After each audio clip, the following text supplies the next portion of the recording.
Police ರೂಡಾಗಿ answer ಮಾಡ್ತಾರೆ, ತುಂಬಾ ರೂಡಾಗಿ ಮಾತಾಡ್ತಾರೆ, ನಮ್ಗೆ ಅವ್ರ ಹತ್ರನೇ ಹೋಗೋಕ್ಕೆ ಭಯ ಆಗುತ್ತೆ ಅಂತ ಹೇಳ್ತಿರ್ತಾರೆ. ಆಫೀಸರ್ಸ್ಗೆ ಎಲ್ಲ ಸ್ಟಾಫ್ಗೆ ಅದೇ ಹೇಳ್ತಾ ಇದ್ದೀನಿ ಕಿ ಪಬ್ಲಿಕ್ಗೆ ಸರಿಯಾಗಿ ಥರ ರೆಸ್ಪಾನ್ಸ್ ಕೊಡಬೇಕು, ಪಬ್ಲಿಕ್ ಜೊತೆ ಚೆನ್ನಾಗಿ ಮಾತಾಡಬೇಕು.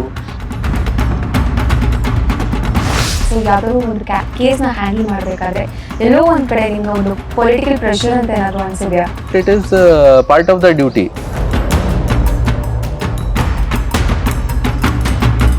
ಸರ್, ಈಗ ನಿಮ್ಮ ಪ್ರಕಾರ ಸೈಬರ್ ಕ್ರೈಮ್ ಜಾಸ್ತಿ ಆಗ್ತಾ ಇರೋದಕ್ಕೆ ಮೇನ್ ಆಗಿ ಯಾವುದಾದ್ರೂ ಒಂದು ರೀಸನ್ ಇದೆ ಅಂತಂದ್ರೆ ಯಾವ ರೀಸನ್ ಇರ್ಬೋದು? ಸೊ ಸೋಷಿಯಲ್ ಮೀಡಿಯಾ, ನಾನು ಫಾರ್ ಎಕ್ಸಾಂಪಲ್ ಈಗ ಕರೆಂಟ್ಲಿ ನಂದು ಇನ್ಸ್ಟಾಗ್ರಾಮ್ ನಂದು ಇಲ್ಲ, ಫೇಸ್ಬುಕ್ ಇದೆ. ಬಟ್ ಫೇಸ್ಬುಕ್ ಇನ್ಆಕ್ಟಿವ್ ಇದೆ, ಅಂದರೆ ಏನು ಪೋಸ್ಟಿಂಗ್ ಏನು ಮಾಡಲ್ಲ, ಏನು ಪೋಸ್ಟ್ ಮಾಡಲ್ಲ, ಏನು ಶೇರ್ ಮಾಡಲ್ಲ. ಗೇಮ್ಸ್ ಅಲ್ಲಿ ಏನಿದೆಯಾ, ಫ್ರೀ ಫೈರ್, ಪಬ್ಜಿ ವಗೇರಾ ಆಡ್ತಾ ಇದ್ದಾರೆ. ಸೊ ಫಸ್ಟ್ ಒಂದು ಅವರದ್ದು ಮೆಂಟಾಲಿಟಿ ಖರಾಬ್ ಆಗ್ತಾ ಇದೆ. ಏನಾದ್ರೂ ಓದ್ಬೇಕಾದ್ರೆ ಕಷ್ಟ ಆಗ್ತಾ ಇತ್ತಾ? UPSC ಎಕ್ಸಾಮ್ ಪ್ರಿಪೇರ್ ಆಗ್ಬೇಕಾದ್ರಲ್ಲ, 2016 ಎಕ್ಸಾಮ್ ಅಲ್ಲಿ ಅಟೆಂಡ್ ಮಾಡಿದ್ದೀನಿ ಎಕ್ಸಾಮ್. ಆ ಎಕ್ಸಾಮ್ ಅಲ್ಲಿ ಫಸ್ಟ್ ಸ್ಟೇಜ್ ಏನಿದೆ ಪ್ರಿಲಿಮ್ಸ್ ಅಲ್ಲಿ ಫೇಲ್ ಆಗಿದ್ದೀನಿ.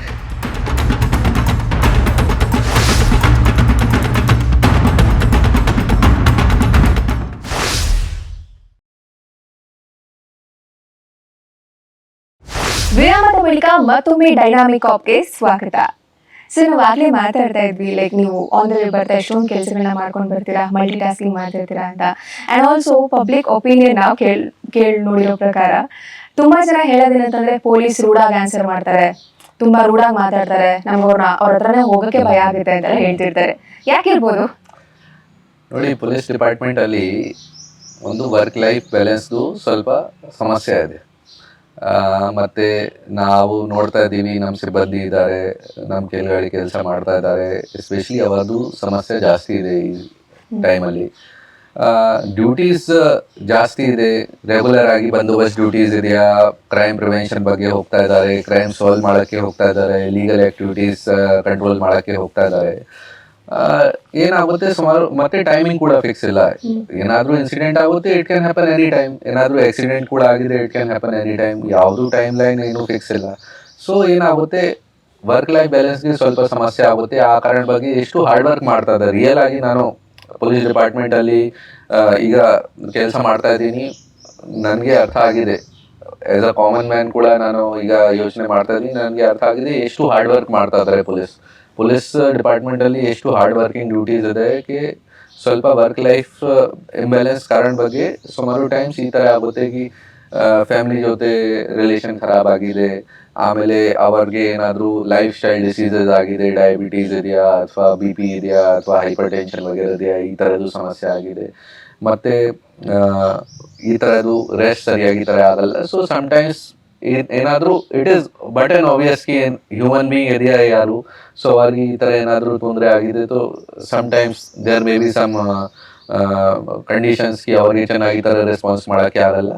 ಬಟ್ ನಮ್ಮ ಸೈಡಿಂದ ಡೆಫಿನೆಟ್ಲಿ ಸುಮಾರು ಟೈಮ್ಸ್ ಈ ಥರ ಕೂಡ ಇದೆ. Some officers are there, some staff are there, ಅವರು ಈ ಥರ ಪ್ರತಿ ಟೈಮ್ ಇದೇ ಥರ ಮಾಡ್ತಾರೆ, ಚೆನ್ನಾಗಿ ರೆಸ್ಪಾನ್ಸ್ ಮಾಡಲ್ಲ. ಸೊ ನಮ್ಮ ಗಮನಕ್ಕೆ ಯಾವಾಗ ಬರ್ತಾ ಇದೆ, ನಾವು ಡೆಫಿನೆಟ್ ಆಗಿ ಫಸ್ಟ್ ಡೇಯಿಂದ ಎಲ್ಲ ಆಫೀಸರ್ಸ್ಗೆ ಎಲ್ಲ ಸ್ಟಾಫ್ಗೆ ಅದೇ ಹೇಳ್ತಾ ಇದ್ದೀನಿ ಕಿ ಪಬ್ಲಿಕ್ಗೆ ಸರಿಯಾಗಿ ಥರ ರೆಸ್ಪಾನ್ಸ್ ಕೊಡಬೇಕು, ಪಬ್ಲಿಕ್ ಜೊತೆ ಚೆನ್ನಾಗಿ ಮಾತಾಡಬೇಕು. ನೋಡಿ, ಯಾವಾಗ ಪಬ್ಲಿಕ್ ಅಪ್ರೋಚ್ ಮಾಡ್ತಾರೆ ಪೊಲೀಸ್ಗೆ, ಅವ್ರಿಗೆ ಅಂದ್ರೆ ತುಂಬಾ ತೊಂದರೆ ಆಗಿದೆ, ತುಂಬಾ ಕಷ್ಟ ಇದೆ, ಆಮೇಲೆ ಪಬ್ಲಿಕ್ಗೆ ಅಪ್ರೋಚ್ ಮಾಡ್ತಾರೆ. ಈ ಥರದ್ದು ಇಲ್ಲ ಕಿ ನಾರ್ಮಲ್ ಆಗಿ ಏನು ಕೆಲಸ ಬಗ್ಗೆ ಹೋಗಿದ್ದಾರೆ, ಯಾವಾಗ ತೊಂದರೆ ಆಗಿದೆ, ಪಬ್ಲಿಕ್ಗೆ ಕಷ್ಟ ಆಗಿದೆ, ಆಮೇಲೆ ಅಪ್ರೋಚ್ ಮಾಡ್ತಾರೆ ಪೊಲೀಸ್ಗೆ. ಸೊ ಆಲ್ರೆಡಿ ಅವರು ಕಷ್ಟದಲ್ಲಿ ಇದ್ದಾರೆ, ಆಮೇಲೆ ಕೂಡ ಅವರಿಗೆ ಪೊಲೀಸಿಂದ ಏನು ತೊಂದರೆ ಸಿಕ್ಕಿದೆ, ತುಂಬಾ ದೊಡ್ಡದು ತಪ್ಪಿದೆ ಅದು. ಈ ಕಾರಣ ಬಗ್ಗೆ ನಾನು ಎಲ್ಲರಿಗೆ ಅದೇ ಹೇಳ್ತಾ ಇದ್ದೀನಿ, ನಾನು ಮತ್ತೆ ಪರ್ಸನಲಿ ಫಾಲೋ ಮಾಡ್ತಾ ಇದ್ದೀನಿ ಕಿ ಯಾವಾಗ ಪೊಲೀಸ್ಗೆ ಅಪ್ರೋಚ್ ಮಾಡಿದ್ದಾರೆ ಅವ್ರಿಗೆ ಫಸ್ಟ್ ಚೆನ್ನಾಗಿದ್ದಾರೆ ರೆಸ್ಪಾನ್ಸ್ ಕೊಡಬೇಕು. ಏನಿದೆಯಾ ಪಬ್ಲಿಕ್ಗೆ ಪೊಲೀಸಿಂದ ಫಸ್ಟ್ ಚೆನ್ನಾಗಿ ರೆಸ್ಪಾನ್ಸ್ ಸಿಕ್ಕಿದೆ, ಅರ್ಧ ಪ್ರಾಬ್ಲಮ್ ಅಲ್ಲಿ ಸಾಲ್ವ್ ಆಗುತ್ತೆ. ಅವ್ರಿಗೆ ಸ್ವಲ್ಪ ನಂಬಿಕೆ ಬರುತ್ತೆ ಪೊಲೀಸ್ ಮೇಲೆ ಕಿ ಪೊಲೀಸ್ ಚೆನ್ನಾಗಿ ತರ ನಮ್ ಕಂಪ್ಲೇಂಟ್ ಅಟೆಂಡ್ ಮಾಡಿದ್ದಾರೆ, ಚೆನ್ನಾಗಿ ಒಂದು ರೆಸ್ಪಾನ್ಸ್ ಕೊಟ್ಟಿದ್ದಾರೆ, ಡೆಫಿನೆಟ್ಲಿ ನಮ್ಗೆ ನ್ಯಾಯ ಸಿಗುತ್ತೆ. ಸೊ ಅದು ನಾವು ಪಾಲನೆ ಮಾಡಕ್ಕೆ ಟ್ರೈ ಮಾಡ್ತಾ ಇದೀವಿ. ಸೊ ಈಗ ನೀವು ಇಷ್ಟು ವರ್ಷದಿಂದ ಕೆಲಸಗಳನ್ನ ಮಾಡ್ಕೊಂಡು ಬರ್ತಾ ಇದ್ದೀರಾ, ಸೊ ಯಾವ್ದಾದ್ರು ಒಂದು ಕೇಸ್ನ ಹ್ಯಾಂಡಲ್ ಮಾಡ್ಬೇಕಾದ್ರೆ ಎಲ್ಲೋ ಒಂದ್ ಕಡೆ ನಿಮ್ಗೆ ಒಂದು ಪೊಲಿಟಿಕಲ್ ಪ್ರೆಷರ್ ಅಂತ ಏನಾದ್ರು ಅನ್ಸಿದ್ಯಾ? ನೋಡಿ ಡೆಫಿನೆಟ್ಲಿ ಸಿನ್ಸ್ ನಮ್ಮ ಜಾಬ್ ಈ ಥರ ಇದೆ, ಪಬ್ಲಿಕ್ ಡೀಲಿಂಗ್ ಕೂಡ ಇದೆ, ಪಬ್ಲಿಕ್ ಜೊತೆ ನಾವು ರೆಗ್ಯುಲರ್ ಆಗಿ ಮಾತಾಡ್ತಾ ಇದ್ದೀವಿ, ಮತ್ತೆ ಸುಮಾರು ಟೈಮ್ಸ್ ಬಂದೋಬಸ್ತಲ್ಲಿ ನಾವು ಹೋಗ್ತಾ ಇದ್ದೀವಿ. ಸೊ ಪಾಲಿಟಿಕ್ಸ್ ಡೆಫಿನೆಟ್ಲಿ ಇನ್ವಾಲ್ವ್ ಇದೆ ನಮ್ಮ ಕೆಲಸ ಅಲ್ಲಿ, but it is part of the duty. ನೋಡಿ, ಎರಡು ಸೈಡ್ಗೆ ಅವಕಾಶ ಕೊಡಬೇಕು. ಯಾರು ಯಾರು ನಿಮ್ಮ ಹತ್ರ ಬಂದಿದ್ದಾರೆ ಅವ್ರಿಗೆ ಅವಕಾಶ ಕೊಡಬೇಕು. ಆಮೇಲೆ ಐಡೆಂಟಿಫೈ ಮಾಡಬೇಕು ಕಿ ಕರೆಕ್ಟ್ ಏನಿದೆಯಾ, ರಾಂಗ್ ಏನಿದೆಯಾ. ಸೊ ಆ ಥರ ಒಂದು ನ್ಯೂಟ್ರಲ್ ಆಗಿ ಕೆಲಸ ಮಾಡಬೇಕು. ಈ ಥರ ನಮ್ಮದು ಒಪಿನಿಯನ್ ಇದೆ ಕಿ ನ್ಯೂಟ್ರಲ್ ಆಗಿ ನಾವು ಕೆಲಸ ಮಾಡ್ತೀವಿ, ಸೊ ಅದು ಎಲ್ಲ ಸರಿಯಾಗಿ ಥರ ಮ್ಯಾನೇಜ್ ಮಾಡೋಕ್ಕೆ ಆಗುತ್ತೆ. ಓಕೆ. So ಅದನ್ನು ನಾನು ಫಾಲೋ ಮಾಡೋಕ್ಕೆ ಟ್ರೈ ಮಾಡ್ತಾ ಇದ್ದೀನಿ. ಸರ್, ಇವಾಗ ಚಿಕ್ಕಬಳ್ಳಾಪುರ ಡಿಸ್ಟ್ರಿಕ್ಟ್ನ ನೀವು ಇಂಪ್ರೂವ್ಮೆಂಟ್ಸ್ ಏನಾದರೂ ಮಾಡಬೇಕು ಅಂತ ಅಂದರೆ, ಅಥವಾ ಏನಾದರೂ ಸ್ಪೆಷಲ್ ಆಗಿ ಏನಾದರೂ ಕ್ಯಾಂಪೇನ್ಸ್ ಮಾಡೋಕೆ ಏನಾದರೂ ಪ್ಲಾನ್ಸ್ ಮಾಡಿದ್ದೀರಾ, ಅಥವಾ ಯಾವ ರೀತಿ ನೀವು ಮೆಷರ್ಸ್ನ ತಗೊಳ್ತಾ ಇದ್ದೀರಾ? ನೋಡಿ, ಸ್ಟಾರ್ಟಿಂಗಿಂದ ನಾವು ಸೋಷಿಯಲ್ ಮೀಡಿಯಾ ಕಂಪೇನ್ಸ್ ಪ್ರತಿದಿನ ನಮ್ಮ ಸೋಷಿಯಲ್ ಮೀಡಿಯಾ ಹ್ಯಾಂಡಲ್ಸಲ್ಲಿ ಪ್ರತಿದಿನ ನಾವು ಒಂದು ಹೊಸ ಮೆಸೇಜ್ ಶೇರ್ ಮಾಡ್ತಾ ಇದ್ದೀವಿ. ಸೋಷಿಯಲ್ ಮೀಡಿಯಾದಿಂದ ನಾವು ಫಾರ್ ಎಕ್ಸಾಂಪಲ್ ಯೂತ್ ವಿಚಾರ ಬಗ್ಗೆ ನಾನು ಹೇಳ್ತೀನಿ ಕಿ ವೀಲಿ ಇದೆಯಾ ಅಥವಾ ರೀಲ್ಸ್ ಮಾಡಿದ್ದಾರೆ ನಮ್ಮಲ್ಲಿ, ಯಾವಲ್ ಬೆಟ್ಟ ಇದೆ, ಸುಮಾರು ಟೂರಿಸ್ಟ್ ಪ್ಲೇಸಸ್ ಇದೆಯಾ, ಆ ಜಾಗ ಡೇಂಜರಸ್ ಪ್ಲೇಸಸಲ್ಲಿ ಹೋಗಿ ರೀಲ್ಸ್ ಮಾಡಿದ್ದಾರೆ.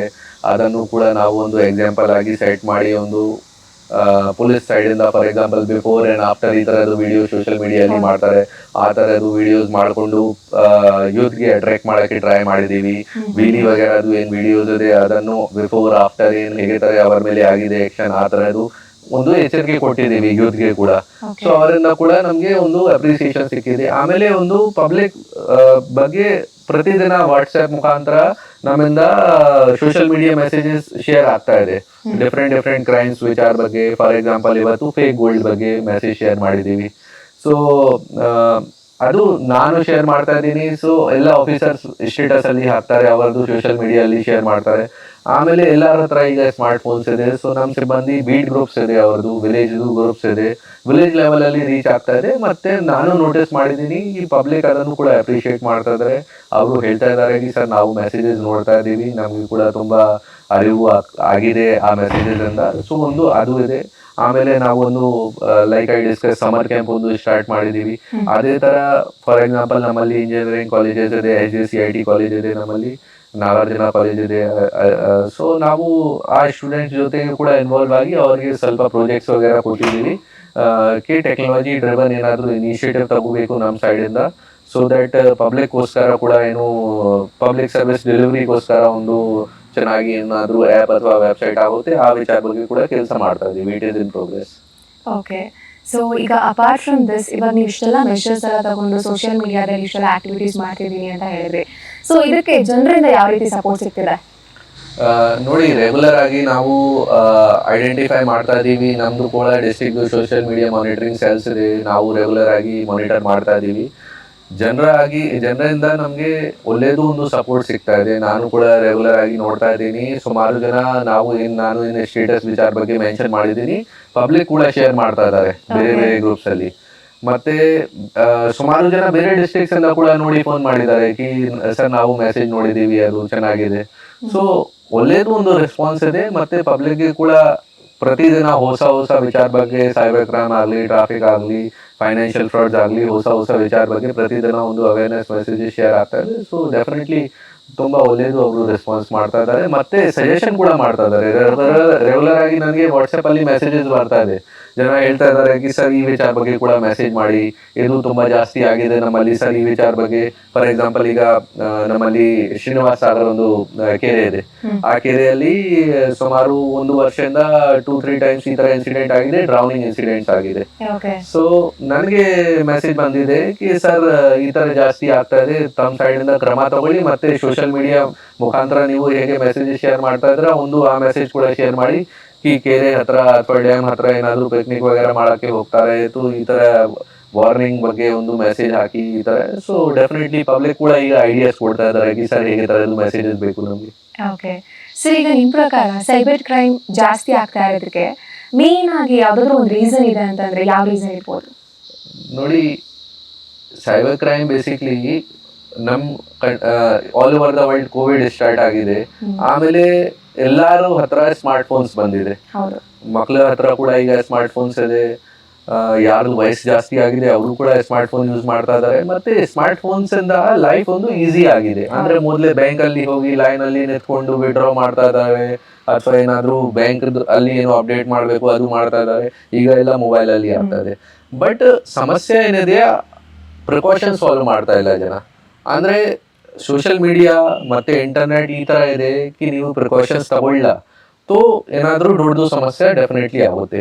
ಸೊ ಸೈಬರ್ ಕ್ರೈಮ್ ಫ್ರಾಡ್ಸ್ಟರ್ಸ್ ಯಾರು ಈ ತರ ಫ್ರಾಡ್ ಮಾಡ್ತಾ ಇದ್ದಾರೆ ಪಬ್ಲಿಕ್ ಜೊತೆಗೆ, ಅವ್ರದ್ದು ಟಾರ್ಗೆಟ್ ಆ ತರದ್ದು ಜನ ಇದ್ದಾರೆ ಕಿ ಯಾರಿಗೆ ಈ ತರ ಟಾರ್ಗೆಟ್ ಮಾಡಬೇಕು, ಯಾರಿಗೆ ಈ ವಿಚಾರ ಬಗ್ಗೆ ಮಾಹಿತಿ ಕಡಿಮೆ ಇದೆ.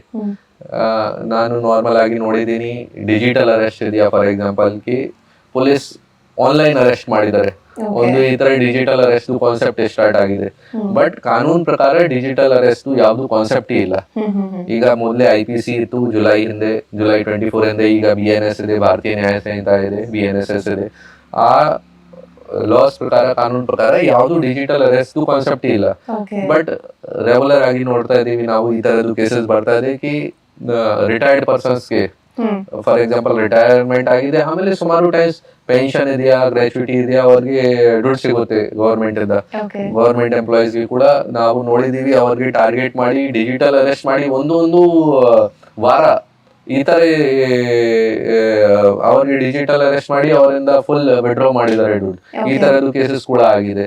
ಸೊ ಅವ್ರದ್ದು ಟಾರ್ಗೆಟ್ ಬೇಸಿಕ್ಲಿ ವೀಕರ್ ಸೆಕ್ಷನ್ಸ್ ಇದ್ದಾರೆ, ಯಾರಿಗೆ ಆ ವಿಚಾರ ಬಗ್ಗೆ ಜಾಸ್ತಿ ಮಾಹಿತಿ ಇಲ್ಲ. ಆಮೇಲೆ ಸೆಕೆಂಡ್ ಏನಿದೆಯಾ, ಅಟ್ರಾಕ್ಟ್ ಮಾಡ್ತಾರೆ ಮಕ್ಕಳು. ನಾವು ನೋಡ್ತಾ ಇದೀವಿ ಗೇಮ್ಸ್, ಮೊಬೈಲ್ ಅಲ್ಲಿ ಗೇಮ್ಸ್ ಆಡ್ತಾ ಇದ್ದಾರೆ, ಜಾಸ್ತಿ ವಿಡಿಯೋಸ್ ಜಾಸ್ತಿ ನೋಡ್ತಾ ಇದ್ದಾರೆ. ಗೇಮ್ಸ್ ಅಲ್ಲಿ ಏನಿದೆಯಾ, ಫ್ರೀ ಫೈರ್, PUBG ವಗೇರಾ ಆಡ್ತಾ ಇದ್ದಾರೆ. ಸೊ ಫಸ್ಟ್ ಒಂದು ಅವರದ್ದು ಮೆಂಟಾಲಿಟಿ ಖರಾಬ್ ಆಗ್ತಾ ಇದೆ. ವೈಲೆನ್ಸ್ ವಿಚಾರ ಬಗ್ಗೆ ಜಾಸ್ತಿ ಅದು ವೈಲೆನ್ಸ್ ಬರ್ತಾ ಇದೆ ಅವ್ರ ಮೈಂಡ್ ಅಲ್ಲಿ ಕೂಡ, ಅದನ್ನು ನೋಡಿ. ಆಮೇಲೆ ಏನಿದೆಯಾ, ಈ ಆಪ್ಸ್ ಅಲ್ಲಿ ನಾವು ನೋಡ್ತಾ ಇದೀವಿ, ಅವರು ಹೇಳ್ತಾರೆ ಈಗ ನೀವು ತಗೊಳ್ತೀರಾ ಅಥವಾ ಎಷ್ಟು ನಿಮ್ಗೆ ದುಡ್ಡು ಅಲ್ಲಿ 200 rupees ಅಲ್ಲಿ ಇದು ಗನ್ ಸಿಗುತ್ತೆ, 400 rupees ಅಲ್ಲಿ ಈ ತರದ್ದು ಹೆಲ್ಮೆಟ್ ಸಿಗುತ್ತೆ. ಈ ತರದ್ದು ಮಾಡ್ಕೊಂಡು ಅವರು ಮಕ್ಕಳು, ಅವ್ರಿಗೆ ಗೊತ್ತಾಗಿಲ್ಲ, ಅವರು ಗೇಮ್ ಕಾರ್ಡ್ ಬಗ್ಗೆ ಗೇಮ್ಗೋಸ್ಕರ ಅಟ್ರಾಕ್ಟ್ ಆಗಿ ಅವರು ದುಡ್ಡು ಖರ್ಚು ಮಾಡ್ತಾ ಇದ್ದಾರೆ. ಮತ್ತೆ ತಂದೆ ತಾಯಿಗೆ ಈಗ ಅವರು ಎಲ್ಲ UPI ಸ್ಟಾರ್ಟ್ ಮಾಡಿದ್ದಾರೆ, ಮೊಬೈಲ್ ಅಲ್ಲಿ ಎಲ್ಲ ಡೀಟೇಲ್ಸ್ ಬ್ಯಾಂಕ್ದು ಮೊಬೈಲ್ ಅಲ್ಲಿ ಹಾಕಿದ್ದಾರೆ. ಅವ್ರಿಗೆ ಕೂಡ ಗೊತ್ತಾಗ್ತಾ ಇಲ್ಲ ಕಿ ಮಕ್ಕಳಿಗೆ ಮೊಬೈಲ್ ಕೊಟ್ಟಿದ್ದಾರೆ, ಅವರು ಮೊಬೈಲ್ ಇಂದ ಈ ತರ ತಪ್ಪು ಮಾಡ್ತಾ ಇದ್ದಾರೆ. ಸೊ ಡೆಫಿನೆಟ್ಲಿ ವೀಕರ್ ಸೆಕ್ಷನ್ಸ್ ಗೆ ಟಾರ್ಗೆಟ್ ಮಾಡ್ತಾ ಇದ್ದಾರೆ, ಯಾರಿಗೆ ಆ ವಿಚಾರ ಬಗ್ಗೆ ಮಾಹಿತಿ ಕಡಿಮೆ ಇದೆ. ಆ ಕಾರಣ ಬಗ್ಗೆ ಮೊಬೈಲ್ ಯಾರು ಯೂಸ್ ಮಾಡ್ತಾ ಇದ್ದಾರೆ, ಡೆಫಿನೆಟ್ಲಿ ಪ್ರಿಕಾಷನ್ಸ್ ಜಾಸ್ತಿ ತಗೋಬೇಕು. ಸ್ಮಾರ್ಟ್ ಫೋನ್ಸ್ ವಿಚಾರ ಬಗ್ಗೆ ಪ್ರಿಕಾಷನ್ಸ್ ತುಂಬಾ ಅವಶ್ಯಕತೆ ಇದೆ. ಓಕೆ, ಸೊ ನಾವು ಆಗ್ಲೇ ಸೋಷಿಯಲ್ ಮೀಡಿಯಾ ಆಕ್ಟಿವಿಟೀಸ್ ಬಗ್ಗೆ ಮಾತಾಡ್ತಾ ಇದ್ವಿ. ಸೊ ಕುಶಲ್ ಸರ್ ಎಷ್ಟು ಮಟ್ಟಿಗೆ ಸೋಷಿಯಲ್ ಮೀಡಿಯಾದಲ್ಲಿ ಆಕ್ಟಿವ್ ಆಗಿದ್ದಾರೆ? ನೋಡಿ, ನಾನು ಪರ್ಸನಲ್ ಆಗಿ ಡೆಫಿನೆಟ್ಲಿ ಕಾಲೇಜ್ ಟೈಮ್ ಅಲ್ಲಿ ಫೇಸ್ಬುಕ್ ವಗೇರಾ ಅಕೌಂಟ್ ಓಪನ್ ಮಾಡಿದ್ದೀನಿ. ಬಟ್ ಇನ್ಸ್ಟಾಗ್ರಾಮ್, ಆಮೇಲೆ ಸ್ವಲ್ಪ ಸೋಷಿಯಲ್ ಮೀಡಿಯಾ ಕಾರಣ ಬಗ್ಗೆ ನಾನು ಕೂಡ ನೋಟಿಸ್ ಮಾಡಿದ್ದೀನಿ ಕಿ ಪ್ರಿಪರೇಷನ್ ಟೈಮ್ ಅಲ್ಲಿ ಸಮಸ್ಯೆ ಆಗ್ತದೆ, ಏನಾದ್ರು ಟೈಮ್ ವೇಸ್ಟ್ ವಗೇರಾ ಆಗ್ತದೆ. ಸೊ ಸೋಷಿಯಲ್ ಮೀಡಿಯಾ ನಾನು ಫಾರ್ ಎಕ್ಸಾಂಪಲ್ ಈಗ ಕರೆಂಟ್ಲಿ ನಂದು ಇನ್ಸ್ಟಾಗ್ರಾಮ್ ನಂದು ಇಲ್ಲ, ಫೇಸ್ಬುಕ್ ಇದೆ. ಬಟ್ ಫೇಸ್ಬುಕ್ ಇನ್ಆಕ್ಟಿವ್ ಇದೆ. ಅಂದ್ರೆ ಏನು ಪೋಸ್ಟಿಂಗ್ ಏನು ಮಾಡಲ್ಲ, ಏನು ಪೋಸ್ಟ್ ಮಾಡಲ್ಲ, ಏನು ಶೇರ್ ಮಾಡಲ್ಲ, ನಾರ್ಮಲ್ ಆಗಿ ಅಬ್ಸರ್ವ್ ಮಾಡ್ತಾ ಇದ್ದೀನಿ. But social media is a very great medium. Police ಬಗ್ಗೆ ತುಂಬಾ ಒಂದು ಒಳ್ಳೇದು ಮೀಡಿಯಂ ಇದೆ ಕಿ ಏನ್ ನಡ್ತಾ ಇದೆ ನಮ್ ಡಿಸ್ಟ್ರಿಕ್ಟ್ ಅಲ್ಲಿ, ಏನ್ ನಡ್ತಾ ಇದೆ ನಮ್ ದೇಶದಲ್ಲಿ, ನಮ್ ರಾಜ್ಯದಲ್ಲಿ ಏನ್ ನಡ್ತಾ ಇದೆ. ಸೊ ನಾನು ರೆಗ್ಯುಲರ್ ಆಗಿ ಫೋಕಸ್ ಮಾಡ್ತಾ ಇದ್ದೀನಿ, ಅಬ್ಸರ್ವ್ ಮಾಡ್ತಾ ಇದ್ದೀನಿ ಕಿ ಏನ್ ನ್ಯೂಸ್ ಬರ್ತಾ ಇದೆ, ಜನ ಏನ್ ಶೇರ್ ಮಾಡ್ತಾ ಇದ್ದಾರೆ. ಸೊ ನಾನು ಪ್ರೆಸೆಂಟ್ ಇದ್ದೀನಿ ಸೋಷಿಯಲ್ ಮೀಡಿಯಲ್ಲಿ, ಬಟ್ ನನ್ನ ಸೈಡ್ ಇಂದ ಇಂಟ್ರಾಕ್ಷನ್ ಇಲ್ಲ. ಓಕೆ, ಸೊ ಇಷ್ಟೊತ್ತು ನಾವು ಪ್ರೊಫೆಷನಲ್ ಲೈಫ್ ಬಗ್ಗೆ ಮಾತಾಡ್ತಾ ಇದ್ವಿ. ಸೊ ಇನ್ ಬಿಟ್ವೀನ್ ಏನಾದ್ರು ಕ್ವಶನ್ಸ್ ಇದ್ರೆ ನಾನು ತಗೊಂತೀನಿ. ಅದಕ್ಕಿಂತ ಮುಂಚೆ ನಾನು ನಿಮ್ಮ ಪರ್ಸನಲ್ ಲೈಫ್ ಬಗ್ಗೆ ಮಾತಾಡಬೇಕು. ಸೊ ಇವಾಗ ನೀವು ಭೋಪಾಲಲ್ಲಿ ಹುಟ್ಟಿ ಬೆಳೆದಿದ್ದು ಅಂತ ಹೇಳಿದ್ರಲ್ಲ, ಸೊ ಅಲ್ಲಿ ಆ ಕಡೆಯಿಂದ ನೀವು ಸೌತ್ ಇಂಡಿಯಾ ಕಡೆ ಬಂದಿದ್ದೀರಾ. So in the initial days ನಿಮ್ಗೆ ಕಷ್ಟ ಆಯ್ತಾ ಇಲ್ಲಿಗೆ ಅಡ್ಜಸ್ಟ್ ಆಗೋದು? ನೋಡಿ, ಡೆಫಿನೆಟ್ಲಿ ಸಿನ್ಸ್ ನನ್ನ home estate native place Madhya Pradesh ಅಲ್ಲಿ ಇದೆ, ಎಲ್ಲ ಫ್ಯಾಮಿಲಿ ವಗೇರಾಗೆ ಬಿಟ್ಟು ಇಲ್ಲಿ ಬಂದಿದ್ದೀನಿ ಡ್ಯೂಟಿಗೋಸ್ಕರ. ಬಟ್ ನನಗೆ ತುಂಬಾ ಹೆಲ್ಪ್ ಹೇಗೆ ಆಯಿತು, ಫ್ಯಾಮಿಲಿ ಮೆಂಬರ್ಸ್ ಇಂದ. ಅಂದ್ರೆ ಮೋಸ್ಟ್ ಇಂಪಾರ್ಟೆಂಟ್ ನನ್ನ ವೈಫಿಂದ ತುಂಬಾ ಹೆಲ್ಪ್ ಆಗಿದೆ ಕಿ ಜೊತೆಗೆ ಬಂದು ಎಲ್ಲ ಸೆಟಲ್ ಆಗಿದ್ದಾರೆ. ಅವರು ಕೂಡ ಎಲ್ಲ ಕೆಲಸ ಬಿಟ್ಟು, ಮನೆ ಬಿಟ್ಟು ಎಲ್ಲ ನನ್ನ ಜೊತೆಗೆ ಬಂದಿದ್ದಾರೆ, ಇಲ್ಲಿ ಸೆಟಲ್ ಆಗಿದ್ದಾರೆ. ಮತ್ತೆ ಅವರು ಕೂಡ ನೋಡಿ, ನಂದು ಪ್ರತಿದಿನ ಇಂಟ್ರಾಕ್ಷನ್ ಇದೆಯಾ ಪಬ್ಲಿಕ್ ಜೊತೆಗೆ. ಈ ಕಾರಣದ ಬಗ್ಗೆ ಕನ್ನಡ ಓದ್ಬೇಕು, ಬರೀಬೇಕು, ಕಲಿಬೇಕು, ಆ ತರ ಇದೆ. ಮತ್ತೆ ನನ್ ಪಬ್ಲಿಕ್ ಸರ್ವಿಸ್ ಈ ತರ ಇದೆ ಕಿ ಅದು ಬೇಕೇ ಬೇಕು. ಬಟ್ ನನ್ನ ವೈಫ್ ಕೂಡ ಈಗ ತುಂಬಾ ಎಫರ್ಟ್ಸ್ ಮಾಡ್ತಾ ಇದ್ದಾರೆ, ಕನ್ನಡ ಕಲಿತಾ ಇದ್ದಾರೆ. ಸೊ ಅವರಿಂದ ಕೂಡ ತುಂಬಾ ಒಂದು ಸಪೋರ್ಟ್ ಸಿಕ್ಕಿದೆ ನನಗೆ. ಆ ಕಾರಣ ಬಗ್ಗೆ ಒಂದು ಫ್ಯಾಮಿಲಿ ಬ್ಯಾಲೆನ್ಸ್ ಇದೆಯಾ, ಜೊತೆಗೆ ಆ ಕಾರಣ ಬಗ್ಗೆ ಡ್ಯೂಟಿಯಲ್ಲಿ ಕೂಡ ಸ್ಯಾಟಿಸ್ಫ್ಯಾಕ್ಷನ್ ಬರುತ್ತೆ, ಮತ್ತೆ ಡ್ಯೂಟಿ ಚೆನ್ನಾಗಿ ತರ ಹೇಗೆ ಮಾಡಬೇಕು ಒಂದು ಮೋಟಿವೇಶನ್ ಬರುತ್ತೆ. And sir in the like starting of the interview ನಾನು ಮಾತಾಡ್ತಿದ್ದೆ ನಿಮ್ಮ ಎಜುಕೇಷನ್ ಬಗ್ಗೆ. ಸೊ ನೀವು ಸಿವಿಲ್ ಸರ್ವಿಸ್ಗೆ ಎಂಟ್ರ್ ಆದಾಗ UPSC ಎಕ್ಸಾಮ್ಗೆ ನೀವು ಯಾವ ರೀತಿ ಪ್ರಿಪೇರ್ ಆಗ್ತಾ ಇದ್ರಿ? ಅಂದರೆ ಏನಾದರೂ ನಿಮಗೆ, ಬಿಕಾಸ್ ನೀವು BTech ಇಂಜಿನಿಯರಿಂಗಿಂದ ನೀವು ಸಿವಿಲ್ ಸರ್ವಿಸ್ ಕಡೆ ಹೋಗಿದ್ದು, ಏನಾದರೂ ಓದಬೇಕಾದ್ರೆ ಕಷ್ಟ ಆಗ್ತಾ ಇತ್ತಾ UPSC ಎಕ್ಸಾಮ್ ಪ್ರಿಪೇರ್ ಆಗಬೇಕಾದ್ರೆಲ್ಲ? ನೋಡಿ, ಸಿವಿಲ್ ಸರ್ವಿಸಸ್ ಎಕ್ಸಾಮ್ ಬಗ್ಗೆ ಪ್ರಿಪರೇಷನ್ ವಿಚಾರ ಬಗ್ಗೆ ಮೋಸ್ಟ್ ಇಂಪಾರ್ಟೆಂಟ್ ಏನಿದೆಯಾ, ಜನರಲ್ ಅವೇರ್ನೆಸ್. ನಮ್ಮಲ್ಲಿ ಎಕ್ಸಾಮ್ಸ್ ಏನ್ 4 ಪೇಪರ್ಸ್ ಇದೆ ಮೇನ್ಸ್ ಅಲ್ಲಿ, ಅದು ಹೇಳ್ತಾರೆ ಜನರಲ್ ಸ್ಟಡೀಸ್. ಜನರಲ್ ಸ್ಟಡೀಸ್ ಅಲ್ಲಿ ಸಿಲೆಬಸ್ ಹೇಳ್ತಾರೆ, everything under the sun is general studies. ಏನಾದ್ರೂ ನಡ್ತಾ ಇದೆ ಅದು ಜನರಲ್ ಸ್ಟಡೀಸ್ ಇದೆ, ಈ ತರ ಹೇಳ್ತಾರೆ. ಸೊ ಪ್ರಿಪರೇಷನ್ ಏನಿದೆಯಾ, ಫಸ್ಟ್ ಮೋಸ್ಟ್ ಇಂಪಾರ್ಟೆಂಟ್ ಪಾಯಿಂಟ್ ಏನಿದೆಯಾ ಪ್ರಿಪರೇಷನ್, ಜನರಲ್ ಅವೇರ್ನೆಸ್. ಅವೇರ್ನೆಸ್ ಇರಬೇಕು ಎಲ್ಲ ವಿಚಾರ ಬಗ್ಗೆ, ಈ ಕಂಟ್ರಿಯಲ್ಲಿ ಏನ್ ನಡ್ತಾ ಇದೆ, ಈ ವರ್ಲ್ಡ್ ಅಲ್ಲಿ ಏನ್ ನಡ್ತಾ ಇದೆ. ಸೊ ಮೋಸ್ಟ್ ಇಂಪಾರ್ಟೆಂಟ್ ಒಂದು ರಿಸೋರ್ಸ್ ಇದೆ ನ್ಯೂಸ್ ಪೇಪರ್. ನನಗೆ ನ್ಯೂಸ್ ಪೇಪರ್ ಓದಕ್ಕೆ ಮೊದಲಿಂದ ಸ್ಕೂಲ್ ಟೈಮ್ ಇಂದ ತುಂಬಾ ಇಂಟ್ರೆಸ್ಟ್ ಇತ್ತು. ಸ್ವಲ್ಪ ಅವೇರ್ನೆಸ್ ಚೆನ್ನಾಗಿತ್ತು. ಬಟ್ ಆಮೇಲೆ ಕಾಲೇಜ್ ಆದ್ಮೇಲೆ ಪ್ರಿಪರೇಷನ್ ಸ್ಟಾರ್ಟ್ ಮಾಡಿದೀನಿ. ಆಮೇಲೆ ಗೊತ್ತಾಗಿದೆ ಕಿ ಯಾವ ಬುಕ್ಸ್ ಓದಬೇಕು, ಯಾವ ರಿಸೋರ್ಸಸ್ ಫಾಲೋ ಮಾಡಬೇಕು. ಮತ್ತೆ ಪ್ರಿಪರೇಷನ್ ಟೈಮ್ ಅಲ್ಲಿ ನನಗೆ ಕೂಡ there were periods of failures also, periods of success also. So ನಾನು ಕಾಲೇಜ್ ಆದ್ಮೇಲೆ ಫಸ್ಟ್ ಅಟೆಂಪ್ಟ್ ಮಾಡಿದ್ದೀನಿ. ಆ ಫಸ್ಟ್ ಅಟೆಂಪ್ಟ್ 2015 ಅಲ್ಲಿ ಮಾಡಿದ್ದೀನಿ. ಆ ಅಟೆಂಪ್ಟ್ ಅಲ್ಲಿ ನಾನು ಇಂಟರ್ವ್ಯೂ ಸ್ಟೇಜ್ ತನಕ ರೀಚ್ ಆಗಿದ್ದೀನಿ. ಇಂಟರ್ವ್ಯೂ ಆದ್ಮೇಲೆ ಮೆರಿಟ್ ಲಿಸ್ಟ್ ಅಲ್ಲಿ ನನ್ನ ಹೆಸರು ಬರಲ್ಲ. ಸೊ ಓಕೆ, ಏನು ತೊಂದರೆ ಇಲ್ಲ, ಇಟ್ ಇಸ್ ಫಸ್ಟ್ ಅಟೆಂಪ್ಟ್. ಅದೇ ಪ್ರಿಪರೇಷನ್ ಆದ್ಮೇಲೆ ಕಾಲೇಜ್ ಜೊತೆ ಕೂಡ ಒಂದು ಅಟೆಂಪ್ಟ್ ಮಾಡಿದ್ದೀನಿ. ಬಟ್ ಫುಲ್ ಪ್ರಿಪರೇಷನ್ ಆದ್ಮೇಲೆ ಈ ಅಟೆಂಪ್ಟ್ ಮಾಡಿ ಇಂಟರ್ವ್ಯೂ ತನಕ ಸ್ಟೇಜ್ ರೀಚ್ ಆಗಿದ್ದೀನಿ. ಸ್ವಲ್ಪ ಒಂದು ಕಾನ್ಫಿಡೆನ್ಸ್ ಬಂದಿದೆ ಇಂಟರ್ವ್ಯೂ ಸ್ಟೇಜ್ ತನಕ ರೀಚ್ ಆಗಿದ್ದೀನಿ. Definitely I can crack this exam. ಆಮೇಲೆ ನಾನು ನೆಕ್ಸ್ಟ್ ಇಯರ್ ಮತ್ತೆ ಯಾವಾಗ 2016 ಎಕ್ಸಾಮ್ ಅಲ್ಲಿ ಅಟೆಂಪ್ಟ್ ಮಾಡಿದ್ದೀನಿ ಎಕ್ಸಾಮ್, ಆ ಎಕ್ಸಾಮ್ ಅಲ್ಲಿ ಫಸ್ಟ್ ಸ್ಟೇಜ್ ಏನಿದೆ ಪ್ರಿಲಿಮ್ಸ್ ಅಲ್ಲಿ ಫೇಲ್ ಆಗಿದ್ದೀನಿ. ಪ್ರಿಲಿಮ್ಸ್ ಅಲ್ಲಿ ಫೇಲ್ ಆಗಿದ್ದೀನಿ. ತುಂಬಾ ಒಂದು ಮೈಂಡ್ ಸೆಟ್ ಖರಾಬ್ ಆಗಿದೆ. ಈ ತರ ತುಂಬಾ ಬೇಜಾರಾಯ್ತು ನನಗೆ ಕಿ ಒಂದೇ ಲಾಸ್ಟ್ ಇಯರ್ ಇಂಟರ್ವ್ಯೂ ಸ್ಟೇಜ್ ಅಲ್ಲಿ ಫೇಲ್ ಆಗಿದ್ದೀನಿ, ಈ ವರ್ಷ ಬಟ್ ಫಸ್ಟ್ ಸ್ಟೇಜ್ ಅಲ್ಲಿ ಫೇಲ್ ಆಗಿದ್ದೀನಿ. But it is also learning phase. Learning ಕೂಡ ಸಿಗುತ್ತೆ ನಮ್ಗೆ ತುಂಬಾ ಕಿ it is part and parcel of the life. Some days are good, some days are bad. ಮತ್ತೆ ಏನ್ ಕಾರಣ ಬಗ್ಗೆ ಈ ತರ ಅಟೆಂಪ್ಟ್ ಫೇಲ್ ಆಗಿದೆ, ಯಾವ ಕಾರಣ ಬಗ್ಗೆ ಸಕ್ಸಸ್ ಸಿಗಲ್ಲ, ಅದನ್ನು ಪರಿಶೀಲನೆ ಮಾಡಿ ಆಮೇಲೆ ನೆಕ್ಸ್ಟ್ ಅಟೆಂಪ್ಟ್ 2017 ಅಟೆಂಪ್ಟ್ ಅಲ್ಲಿ ನನಗೆ ಇದು IPS ಅಲಾಟ್ ಆಗಿದೆ. ಸೊ ಆಲ್ವೇಸ್ ಒಂದು ಸ್ವಾಮಿ ವಿವೇಕಾನಂದ ಒಂದು ಕೋಟ್ ಇದೆ ಆಕ್ಚುಲಿ, ಅದು ನಾನು ನನ್ನ ರೂಮ್ ಅಲ್ಲಿ ಕೂಡ ಪ್ರಿಪರೇಷನ್ ಟೈಮ್ ಅಲ್ಲಿ ಪೇಸ್ಟ್ ಮಾಡಿದ್ದೀನಿ. ತುಂಬಾ ಫಾಲೋ ಮಾಡ್ತಾ ಇದ್ದೀನಿ. ಯಾವಾಗ ಯಾವ್ದು ಪ್ರೋಗ್ರಾಮ್ಗೆ ಹೋಗ್ತಾ ಇದ್ದೀನಿ, ಎಸ್ಪೆಷಲಿ ಇವ್ರ ಜೊತೆ ಯಾವಾಗ ಮಾತಾಡ್ತಾ ಇದ್ದೀನಿ, ಆಲ್ವೇಸ್ ಶೇರ್ ಮಾಡ್ತಾ ಇದ್ದೀನಿ. Arise, awake and stop not till the goal is reached. So ಅದನ್ನು ತುಂಬಾ ಫಾಲೋ ಮಾಡಿದ್ದೀನಿ, ಈಗ ಕೂಡ ಫಾಲೋ ಮಾಡ್ತಾ ಇದ್ದೀನಿ. ನೋಡಿ, ಸಿವಿಲ್ ಸರ್ವಿಸಸ್ ಅಲ್ಲಿ ಸೆಲೆಕ್ಟ್ ಆಗಿದ್ದೀನಿ, IPS ಆಫೀಸರ್ ಆಗಿ ಒಂದು ಜಾಬ್ ಸಿಕ್ಕಿದೆ. ಈ ತರ ಎಲ್ಲ ಈಗ ಎಲ್ಲ ಚೆನ್ನಾಗಿದೆ. ಈ ತರ ಇಲ್ಲ, that was that stage of life, that face of life ಆ ಟೈಮ್ಗೆ ನಿಮ್ಗೆ ಒಂದು ಚೆನ್ನಾಗಿ ಪಬ್ಲಿಕ್ ಸರ್ವಿಸ್ ಜಾಬ್ ಬೇಕು. ಅದು ಈಗ ಸಿಕ್ಕಿದೆ. ನಾವು ಒಂದು ಬೇರೆ ಫೇಸ್ ನಡ್ತಾ ಇದೆ ಕಿ ಹೇಗೆ ಡ್ಯೂಟಿ ಚೆನ್ನಾಗಿ ತರ ಮಾಡಬೇಕು, ಹೇಗೆ ಪಬ್ಲಿಕ್ಗೆ ಸರ್ವ್ ಮಾಡಬೇಕು. So that was just a stage. ಈಗ ಒಂದು ದೊಡ್ಡದು ಸ್ಟೇಜ್ ಏನಿದೆ ಕಿ ಚೆನ್ನಾಗಿ ತರ ಡ್ಯೂಟಿ ಹೇಗೆ ಮಾಡಬೇಕು. So this is also very important face. ಮತ್ತೆ ಲರ್ನಿಂಗ್ ಫೇಸ್ ಇದು ಕೂಡ ಕಂಟಿನ್ಯೂ ಆಗಿದೆ. ಒಂದು ಪ್ರತಿದಿನ ಹೊಸದಾಗಿ ಏನಾದ್ರೂ ಕಲಿತಾ ಇದ್ದೀನಿ, ಅದನ್ನು ಫಾಲೋ ಮಾಡಕ್ಕೆ ಟ್ರೈ ಮಾಡ್ತಾ ಇದ್ದೀನಿ. ಓಕೆ, ಸೊ ಇವಾಗ ಮೇನ್ ಆಗಿ UPSC ಎಕ್ಸಾಮ್ ಎಲ್ಲ ಕ್ರ್ಯಾಕ್ ಮಾಡಬೇಕು ಅಂತಂದ್ರೆ ಮೇನ್ ಥಿಂಗ್ ಇಸ್ ಫೋಕಸ್ ಮತ್ತೆ ಡೆಡಿಕೇಶನ್ ತುಂಬಾನೇ ಇಂಪಾರ್ಟೆಂಟ್ ಆಗುತ್ತೆ. So how much focus your?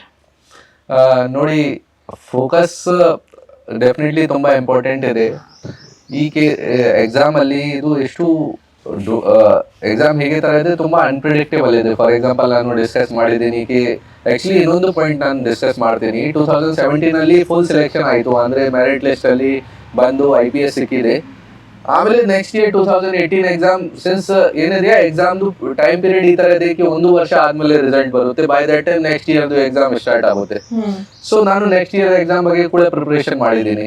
So 2017 ಅಲ್ಲಿ ಸೆಲೆಕ್ಟ್ ಆಗಿದ್ದೀನಿ, ಬಟ್ IPS ಸಿಕ್ಕಿದೆ. ಸೊ IAS ಬಗ್ಗೆ ಮತ್ತೆ ಒಂದು ಟ್ರೈ ಮಾಡೋಣ. ಆ ತರ ಟ್ರೈ ಮಾಡಕ್ಕೆ ಮತ್ತೆ ಅಪಿಯರ್ ಆಗಿದ್ದೀನಿ ಎಕ್ಸಾಮ್ ಅಲ್ಲಿ. ಬಟ್ 2018 ಎಕ್ಸಾಮ್ ಅಲ್ಲಿ ಮತ್ತೆ ಪ್ರೀ ಕ್ಲಿಯರ್ ಆಗಿಲ್ಲ, ಪ್ರೀ ಅಲ್ಲಿ ಫೇಲ್ ಆಗಿದ್ದೀನಿ. ಓಕೆ. ಸೊ ಬೇಸಿಕ್ ಪಾಯಿಂಟ್ ಏನಿದೆ ಕಿ ಎಷ್ಟು ಅನ್ಪ್ರಿಡಿಕ್ಟೇಬಲ್ ಇದೆ ಈ ಎಕ್ಸಾಮ್ ಕಿ ಒಂದು ಸರಿ ನೀವು ಸಿಲೆಕ್ಟ್ ಆಗಿದ್ರೆ ನೆಕ್ಸ್ಟ್ ಇಯರ್ ಮತ್ತೆ ನಿಮ್ಗೆ ಪ್ರಿಲಿಮ್ಸ್ ಅಲ್ಲಿ ಸಕ್ಸಸ್ ಸಿಗ್ತಾ ಇಲ್ಲ. ಸೊ ಈ ತರದ್ದು ಒಂದು ಅನ್ಪ್ರಿಡಿಕ್ಟಬಿಲಿಟಿ ಇದೆ ಎಕ್ಸಾಮ್ದು. ಈ ಕಾರಣ ಬಗ್ಗೆ ಪೇಷನ್ಸ್ ತುಂಬಾ ಇಂಪಾರ್ಟೆಂಟ್ ಇದೆ. ಪೇಷನ್ಸ್ ಯಾಕೆ, ಈ ಎಕ್ಸಾಮ್ದು ಟೈಮ್ ಡ್ಯೂರೇಷನ್ ತುಂಬಾ ದೊಡ್ಡದು ಇದೆ. ಇವತ್ತು ಪ್ರಿಲಿಮ್ಸ್ ಆಗುತ್ತೆ, ಆಮೇಲೆ 3 ತಿಂಗಳು ಆದ್ಮೇಲೆ ಮೇನ್ಸ್ ಆಗುತ್ತೆ, 3 ತಿಂಗಳು ಆದ್ಮೇಲೆ ಇಂಟರ್ವ್ಯೂ ಆಗುತ್ತೆ, 1-2 ತಿಂಗಳು ಆದ್ಮೇಲೆ ರಿಸಲ್ಟ್ ಆಗುತ್ತೆ. ಈ ತರ ತುಂಬಾ ಲಾಂಗ್ ಟರ್ಮ್ ಡ್ಯೂರೇಷನ್ ಇದೆ. ಪೇಷನ್ಸ್ ತುಂಬಾ ಬೇಕು. ಸೊ ಪೇಷನ್ಸ್ ಆದ್ಮೇಲೆ ಡಿಟರ್ಮಿನೇಷನ್ ಅಂಡ್ ಫೋಕಸ್ ಇದು ತುಂಬಾ ಇಂಪಾರ್ಟೆಂಟ್ ಇದೆ. ನಾನು ಅದೇ ಫಾರ್ ಎಕ್ಸಾಂಪಲ್ ನಾನು ಅದೇ ಕೋಟ್ ಮೆನ್ಷನ್ ಮಾಡಿದ್ದೀನಿ, ತುಂಬಾ ಫಾಲೋ ಮಾಡಕ್ಕೆ ಟ್ರೈ ಮಾಡಿದ್ದೀನಿ. ಮತ್ತೆ ಪಬ್ಲಿಕ್ ಇದು ಫ್ಯಾಮಿಲಿಯಿಂದ ಕೂಡ ತುಂಬಾ ಸಹಕಾರ ಸಿಕ್ಕಿದೆ. ಫ್ಯಾಮಿಲಿ ಕೂಡ ಯಾವಾಗ ನಾನು ಫೇಲ್ ಆಗಿದ್ದೀನಿ ಅಥವಾ ಸಕ್ಸಸ್ ಕೂಡ ಸಿಕ್ಕಿದೆ, ಚಿಕ್ಕದು ಸಕ್ಸಸ್ ಸಿಕ್ಕಿದೆ, ಅವರು ಡೆಫಿನೆಟ್ಲಿ ಆಲ್ವೇಸ್ ಕಾನ್ಫಿಡೆನ್ಸ್ ಬೂಸ್ಟ್ ಮಾಡಿದ್ದಾರೆ, ಆಲ್ವೇಸ್ ಹೆಲ್ಪ್ ಮಾಡಿದ್ದಾರೆ. ಸೊ ತುಂಬಾ ಇಂಪಾರ್ಟೆಂಟ್ ಇದೆ ಒಂದು ಕಿ ಫ್ಯಾಮಿಲಿ ಸೈಡ್ ಇಂದ ಕೂಡ ಸ್ವಲ್ಪ ಸಹಕಾರ ಬೇಕು ಈ ಎಕ್ಸಾಮ್ ಬಗ್ಗೆ. That's what I was about as.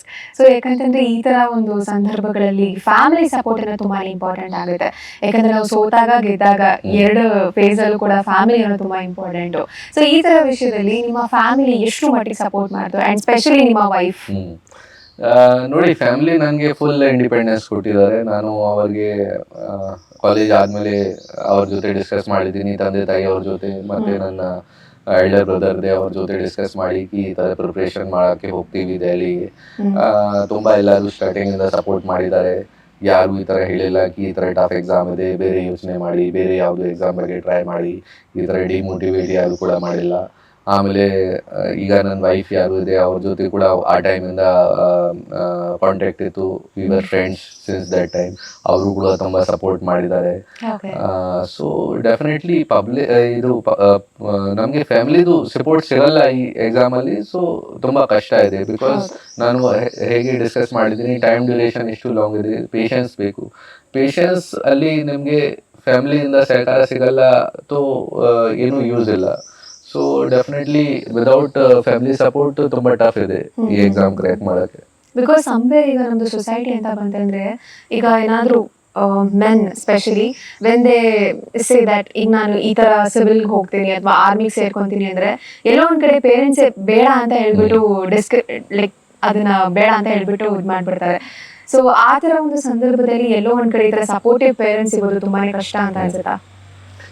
Definitely it is there. ನಾವು ನೋಡಿದ್ದೀವಿ, ಎಸ್ಪೆಷಲಿ ಆರ್ಮಿ ಇದೆಯಾ, ಪೊಲೀಸ್ ಇದೆಯಾ, ಆ ವಿಚಾರ ಬಗ್ಗೆ ಡೆಫಿನೆಟ್ಲಿ ಹೇಳ್ತಾ ಇದ್ದಾರೆ. ಎಸ್ಪೆಷಲಿ ಯೂನಿಫಾರ್ಮ್ ಸರ್ವಿಸ್ ವಿಚಾರ ಬಗ್ಗೆ ಡೆಫಿನೆಟ್ಲಿ ಹೇಳ್ತಾ ಇದ್ದಾರೆ. But if we look at the bigger picture, ಕಿ ಎಷ್ಟು ಸೆನ್ಸ್ ಆಫ್ ಸ್ಯಾಟಿಸ್ಫ್ಯಾಕ್ಷನ್ ಸಿಗ್ತಾ ಇದೆ ಈ ಕೆಲಸ ಮಾಡೋಕ್ಕಾದ್ಮೇಲೆ, ಮತ್ತೆ ಪಬ್ಲಿಕ್ ಜೊತೆ ಎಷ್ಟು ನಮಗೆ ಮಾತಾಡೋಕ್ಕೆ ಅವಕಾಶ ಸಿಗ್ತಾ ಇದೆ, ಪಬ್ಲಿಕ್ ಜೊತೆ ಇಂಟ್ರಾಕ್ಷನ್ ಮಾಡೋಕ್ಕೆ ಎಷ್ಟು ಅವಕಾಶ ಸಿಗ್ತಾ ಇದೆ, ಆಮೇಲೆ ಪಬ್ಲಿಕ್ಗೆ ನೀವು ಹೆಲ್ಪ್ ಮಾಡಿದ್ದೀರಾ, ಪಬ್ಲಿಕ್ದು ಸಮಸ್ಯೆ ಸಾಲ್ವ್ ಮಾಡಿದ್ದೀರಾ, ಆಮೇಲೆ ಎಷ್ಟು ಒಂದು ಒಳ್ಳೆಯದು ಒಂದು ಸೆನ್ಸ್ ಬರುತ್ತೆ ಮೈಂಡಲ್ಲಿ. ಅದನ್ನು ಅನುಭವ ಯಾರು ಮಾಡ್ತಾರೆ, ಆಮೇಲೆ ಡೆಫಿನೆಟ್ಲಿ ಅವ್ರಿಗೆ ಅಟ್ರಾಕ್ಷನ್ ಆಗುತ್ತೆ. ಜೊತೆಗೆ ಈ ಸಿವಿಲ್ ಸರ್ವಿಸಸ್ ಅಲ್ಲಿ ಎಷ್ಟು ಚೆನ್ನಾಗಿ ಪರ್ಕ್ಸ್ ಇದೆ, ಫೆಸಿಲಿಟೀಸ್ ಇದೆ, ಡೆಫಿನೆಟ್ಲಿ ಜನ ಅಟ್ರಾಕ್ಟ್ ಕೂಡ ಆಗ್ತಾರೆ. ಸೊ ನಮ್ಮ ಸೈಡಿಂದ ಕೂಡ ಫಾರ್ ಎಕ್ಸಾಂಪಲ್ ನಾವು ಟ್ರೈನಿಂಗ್ ಟೈಮಲ್ಲಿ ಇದ್ದಾಗ ನ್ಯಾಷನಲ್ ಪೊಲೀಸ್ ಅಕಾಡೆಮಿ ಹೈದರಾಬಾದಲ್ಲಿ, ಆ ಟೈಮಲ್ಲಿ ನಾವು ಕೂಡ ಒಂದು ಮೂವಿ ಮಾಡಿದ್ದೀವಿ. ಟ್ರೈನಿಂಗ್ ಹೇಗೆ ಥರ ನಡೆಯುತ್ತೆ, ಏನೇನು ಆ್ಯಕ್ಟಿವಿಟೀಸ್ ಆಗುತ್ತೆ, ಆ ವಿಚಾರ ಬಗ್ಗೆ ಒಂದು ಮೂವಿ ಮಾಡಿದ್ದೀವಿ. ನಾನು ಕೂಡ ಪಾರ್ಟಿಸಿಪೇಟ್ ಮಾಡಿದ್ದೀವಿ. ಸೊ ಅದು ಯಾಕೆ ಮೋಟಿವೇಟ್ ಆಗಬೇಕು, ಅದನ್ನು ನೋಡ್ತಾರೆ, ಸ್ವಲ್ಪ ಮೋಟಿವೇಶನ್ ಸಿಗುತ್ತೆ. ಸೊ ಡೆಫಿನೆಟ್ಲಿ ಸ್ವಲ್ಪ ನಮ್ಮ ಸೈಡಿಂದ ಕೂಡ ಎಫರ್ಟ್ಸ್ ಇದೆ ಆ ವಿಚಾರ ಬಗ್ಗೆ. ಡೈನಾಮಿಕ್ ಕಾಪ್ ಕಾರ್ಯಕ್ರಮವನ್ನ ಮುಂದುವರಿಸೋಣ ಸಣ್ಣ ವಿರಾಮದ ಬಳಿಕ.